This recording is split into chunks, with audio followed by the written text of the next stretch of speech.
Good evening, everyone. Welcome back to another SundownSurmisings. I'm PJ Deming, along with Pastor Dan and Gregory, or Deg, and we're glad to be joining you once again on this Friday evening, July 10th. And thanks for joining with us. Yeah. How was your holiday? Good. We're doing something kind of. I suppose it sounds kind of nuts, but we're doing Christmas in July. Okay. Starting with the 12 days of Christmas, and so we're going to have our 12 days of Christmas in July, along with our full Christmas dinner and everything else by the 25th. So that's what we're wow, that's cool. So that's what we're doing. Anyway, just because we felt like we got cheated on the quarantine side. Yes, so You know what? We're gonna make it happen. That's really cool. You know, as most of you, we've celebrated our independence. And it might feel like we don't have a lot of independence with all the things that are happening in our world around us, but we still live in a country where you and I get a chance to connect and talk about God. That's true. Not necessarily in every country, right? So exactly. Sometimes we take it for granted. So I know tonight that we've got this is the second part. We're not doing really parts, but last week was one of my favorite stories, and this week is one of Deg's favorite stories. Yes. And so I'm excited about where you're going to take us. I'm excited about what you're going to bring out in this. So tell us where we're going. This is one of my favorite stories. Okay. This is a life-defining, and for those who sat in my classroom, they'll recognize that Acts 17:28, I always tell them is my favorite verse. If I had all the Bible, John's my favorite book, okay. Right? And Job, I do know that. Job's my favorite story. John's my favorite book. But Acts 17:28 is my favorite verse. If I had to, if I had to eliminate, what am I going to keep when Acts 17 is burning? I would keep Acts 17:28 because there's so much in it to me that is my anchor. Even when I feel down, there's some stuff in there. Not just what is said, but what's underneath. It's just powerful, huh? For me, it's everything. It was on my bucket list to visit Mars Hill, which is where this was given, and I got to do that several years ago. I walked the steps that I'm sure Paul walked, because there's two now. There's one that's actually really safe to walk, and then there's ones that are just these rocks, and steps cut in the rock. I'm walking up there, it's kind of on your own. There's no handrails, no. I'm that's where he walked. I'm going. Yeah. That's where he went. That's where I'm going. So I climbed up on the one side. So that made this story more vivid. And at the bottom, by the way, if you go there, and I highly encourage it, at the bottom they have a huge bronze plaque kind of thing. And they have this story, at least 5 or 6 verses of it, in English, Greek, and I think it was also in German. I can't remember. It was in several languages, so that you can go, this is the place. Yeah. Been highly identified by stuff. Anyway, it was cool. I loved it. Well, let's get into it. I'm excited to hear what you have for us today, or tonight, and appreciate that. And so let's get into it. So we're turning to Acts 17, 24 to 28. It's posted here as well, but in your Bibles or your electronic Bibles, please turn with us. And what would you like to do? If you want to read verses 24, 25, 26, 27. Okay. Right, I'm going to save 28 for the last part. There's a whole bunch, and we'll just try to go through the one part. Acts 17, 28 is my, that's the crowning one. But if you want to do 24 through 27, that'd be great. You want me to just read straight through? Sure. Okay, here we go. Acts 17, 24 through 27. Now a Jew named Apollos, a native Alexandrian. Apollos? No, but you're just not in the right chapter. I'm at 18. It's a good story. It is a good story. Apollos and Paul were friends, but we do. Here we go. Different story. All right. Okay, so 24, 17, 24. Okay. The God who made the world, right? Okay, here we go. Okay. All right. The God who made the world and everything in it, He is the Lord of heaven and earth. Does not live in shrines made by hands. Neither is He served by human hands as though He needed anything. Since He Himself gives everyone life and breath and all things, from one man He has made every nationality to live over the whole earth and has determined their appointed times and the boundaries where they live. He did this so that they may seek God, and perhaps they might reach out and find Him, though He is not far from each one of us. And there's so much in there that I love. And I'm glad. Was it what NIV King James? I have the The Christian Standard Bible. Okay. CSB. Because they translated that correctly. It was interesting because the King James says, if you're reading along for some of those who are more into the traditional kind of thing, it says, neither is he worshipped with men's hands. It's really a bad translation. 43 times the word is rendered like to serve. Okay. In fact, it connects. The word is actually therapeuo. Oh, like therapy. Therapy. Yeah, okay. And it means to serve with medical intent. Okay. Or to care for. Sure. Or to give ministrations to. And so you can see how that... So it always struck me as odd that King James rendered that word as worship. I don't know if they... I guess they got to it and they went, well, we can't see God needing any medical help, so that must mean, you know... But that's why to serve is actually a really good translation. So what Paul is saying is that God doesn't need your help. Yeah. He's okay without you. He doesn't need, it's what you're going to do. And that's not an affront. He's just trying to say, because he already gives everything.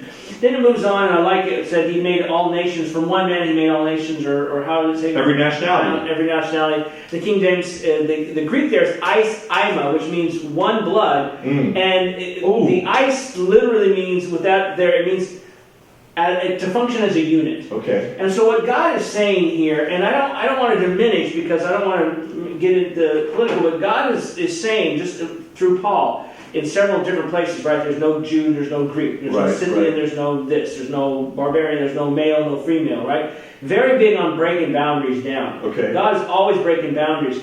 And I don't want to diminish any kind of thing, and certainly we've got to focus on parts of our family that have been subjugated. And I mean family as in human family. Yes. But Paul is saying, there's one family. There is one family. Absolutely. And anything that divides that family by intent is not of God.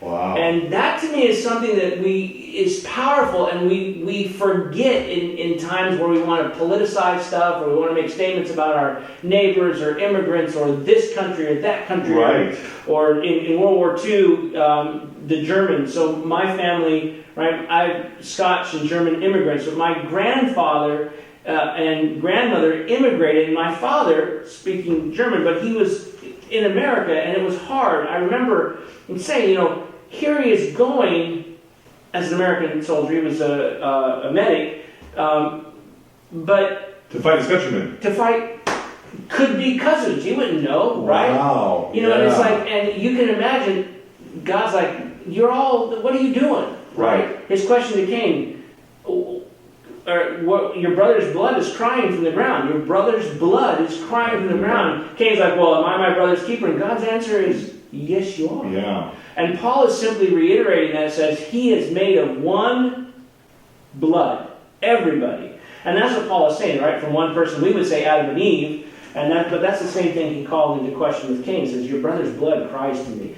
That is sacred. And every person's thing, one side or the other, and we ought to be up in arms when any person is being divided, caged, subjugated, beaten, trafficked, whatever happens to people. Yes, wow. That is a no-no. It's against God. Yep. It's against what God wants. So, are you going to dive into verse 27? I don't want to jump here. No, go ahead. Well, I have a question. It says, I want you to explain something a little bit. He did this so that they might seek God, and perhaps might find him. Though he feel after him and find him, the Greek has this tentative nature. Though he be not far from every one of us. Okay. To me, this part is a passage that I think we also overlook in God's love of free will. Right. This is God saying, look, I made you. Yeah. I created you. I've given you life, breath, and all things. Yes. Saying that, but you don't have to follow me. That's a powerful statement. It is. It's phenomenal. And it's so consistent with the rest of the Bible, right? The rich young ruler. What must I do? Well, you got to do this, this, and this. And he walks away. Yeah. But in Luke's account of that story, it says Jesus looked at him and loved him before the guy even walks away. Right? And Jesus does the same thing for Peter that he does for Thomas, that he does for John, that he does for Judas. He washes all their feet, knowing Judas is going to betray and Peter's going to betray. Yeah. Peter will come back, but Judas won't. And he's still going to wash their feet. It's really about, what do you want to do with your life? Right. Wow. And that's what Paul is saying. He's done this, He's given it to you, and He's hoping you choose Him. But you don't have to. Well, I like how it goes and find Him, though He is not far from each. Yeah. Like, it's kind of like, we think about, like, I need to reach out, and, you and I live near each other, our neighborhood. Right. We live next door to each other. Yep. And so, but still, I would have to reach out. This idea that He's right there. He's right I here. think sometimes, how far am I from God? And God's like, dude, I'm right here. I'm right here. I don't care where, I don't know if you guys haven't looked at last week's story, go back and check it out, flash across here thing. But last week's story was about the leper. Yes, right? leper. And you think about that guy was feeling ostracized and pushed away. Society had said, this is where you live. Right. This is your name. This is what you will say. This is how you will call yourself. Think about it. I am unclean. I am unclean. Right. He was saying as if that was his name, and I didn't think about that until now. So that's a freebie for last week. I would say like I'm Daniel. Right? That's my name. But they've been said, no, your name is now unclean. Yeah. I am unclean. I am unclean. Right? Yeah. And God says, no, the names. That's my duty. That's my deal. And your name is I'm right there around you. Right? Yeah. You're not distant. You're not far. You're not wherever. I'm right behind you. Yeah.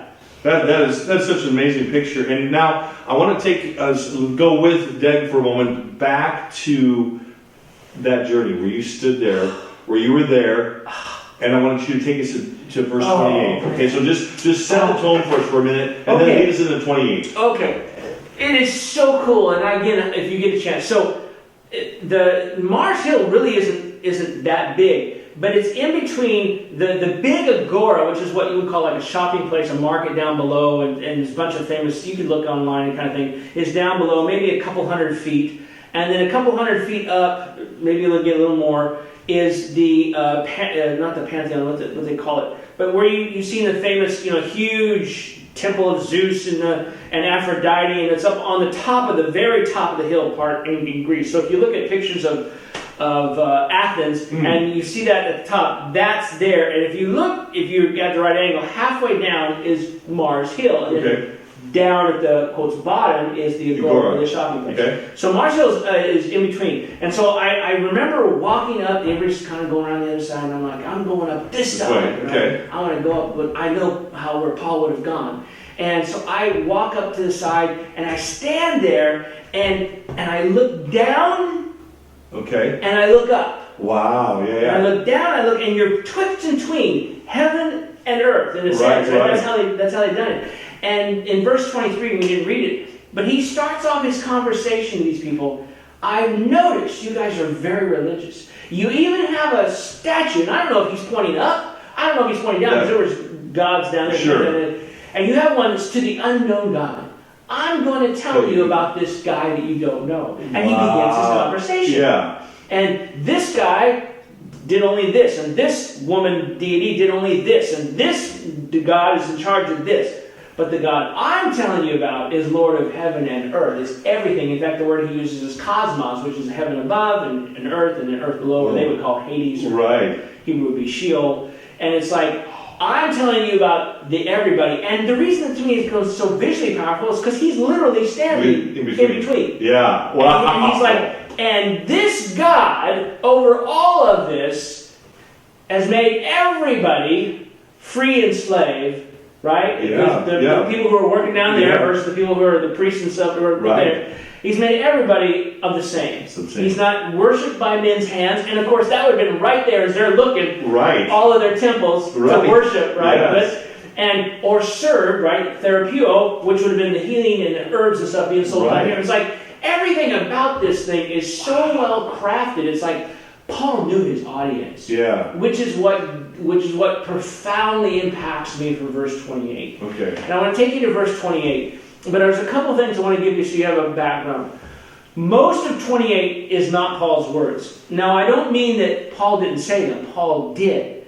But Paul has two quotes from two different writers, and we know that. Paul ends up quoting 3 times in his writing from different Greek writers. Okay. He quotes twice from Cretan. He does it once in the book of Titus, and he does it once here. And he quotes Epimenes, the Cretan. And he quotes also from here, Aratus.